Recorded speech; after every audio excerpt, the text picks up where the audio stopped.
Planning on making a video? No. I'm updating Team Fortress. I wanted to play, but it's apparently updating. And it was crawling at like 3K a second. Ugh, that's like dial-up speed. I can't handle that anymore. That's like 1992 speed. Now at least I'm in the triple digits in K per second, but still, too slow. I can peak at almost a megasecond on my cable modem, but I'm in the 200s now. Oh well.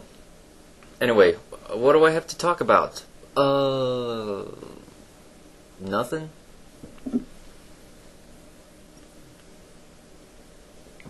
Alright, well, something was on my mind anyway. I was going to make a video tomorrow. But, you know, a rum and cherry Pepsi, plus I just started on my beer, so... And I'm waiting for Team Fortress to update. So why the hell not? Assassin's Creed. A lot of you, if you've ever played this, probably just played this on the consoles, but there is a PC release. It looks really good. Graphics are awesome. I was reading the different reviews, and I bought it through Best Buy, and they have like customer reviews on there. Most of them were like 5 out of 5. It's a great game. Actually manages to make walking around town fun, which is for an open world game like Grand Theft Auto. To make just walking around or getting around town fun, that's on foot, that's fantastic.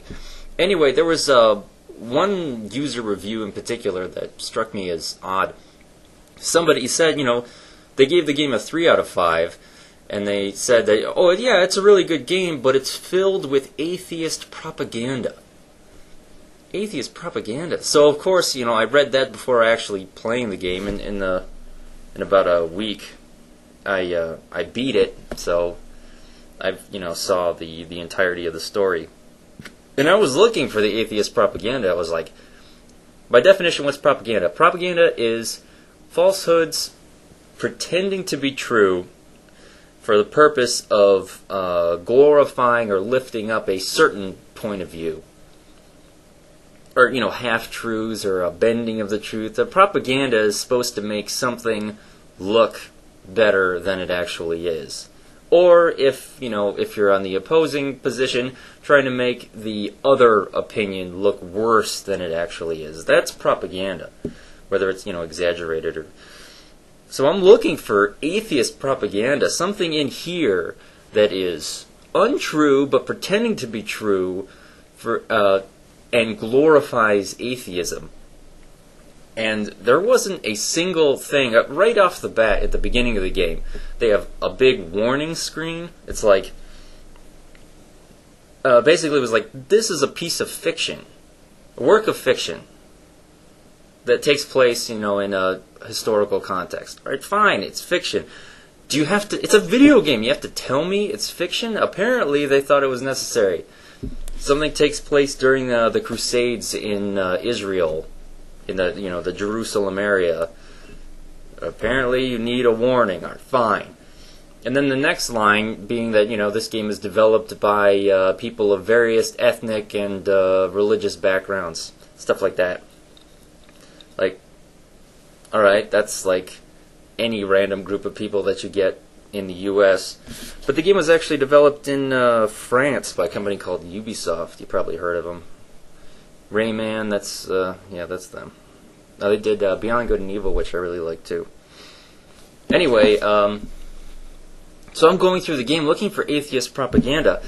There was one eavesdropping mission kind of early in the game where somebody mentions that the phrase the Lord rewards those who help themselves, and that character says that came from the Bible.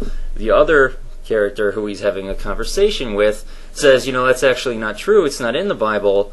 That's from one of Aesop's fables. So I was like, all right, maybe that's the atheist propaganda there, or at least an example of it. So of course I looked, did research, and that's apparently true. Hell, I've been reading the Bible. Oh, I don't know. It's on my nightstand. I've been reading it, I haven't found that yet, so apparently I'm not going to find it. It's not in the Bible. It's attributed to Aesop's fables. So I looked up, okay, well, this is taking place 1100 AD.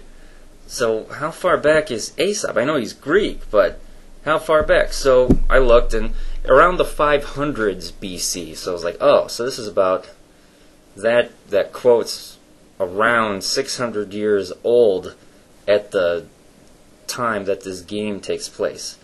Alright, so no historical inaccuracy there, but, you know, it is a piece of fiction. And then, so that's not propaganda, that's actually true. Whether two people would actually bother to have that conversation in, you know, medieval Jerusalem, I'm not sure. Maybe. Anyway, it's kind of irrelevant. And, the game relies heavily on kind of a New World Order, like Templars, Freemasons trying to take over the world, sort of, I guess you would call it like urban legend or something, paranoia type of thing. It plays on that. So in this fictional world, the Templars actually are this, you know, evil organization that's trying to take over the world for what they think is a good reason. They're portrayed in the game as being atheists or non-believers. On the other hand, the character that you play, the assassin, and then his master assassin, also portrayed as being non-believers. Not explicitly, but you can tell from the context, because they always refer to, you know, God or religion as a your or them type of thing instead of, you know, us. That's what I believe in. So apparently, so we've got the Templars, which is that follow the orders given by the Pope in the Roman Catholic Church, right? So the Templars in this fictional world are portrayed as being atheists or non-believers. The assassins in this fictional world are portrayed as being atheists or non-believers. And these two groups are fighting each other. And it's basically a difference of opinion about means and ends. Both groups want the world to be a more peaceful and prosperous place. The Templars want to do it with control and force, whereas the assassins want to do it with education and letting people decide for themselves. So it's a Templars think that the ends justify the means sort of thing, and then the assassins think that the ends don't justify the means, hence the conflict. So it's basically one atheist group versus another atheist group. This is kind of a plausible thing that has played out in various forms in history. About the means do justify the ends do justify the means, the ends don't justify the means. So it's a fairly interesting story, and the two different sides are kind of blur the lines between like good and evil. Everything comes to a shade of gray. But propaganda, specifically atheist propaganda, when the villains the Templars are the villains. When the villains are atheists, the hero's atheist, but the villain's atheist too? It doesn't sound like atheist propaganda to me. Anyway, that was just one of those things that was bugging me. I decided to post a video about it, and of course it's way too long because it takes me 10 minutes to say something that I could say in 20 seconds. But, nobody's perfect.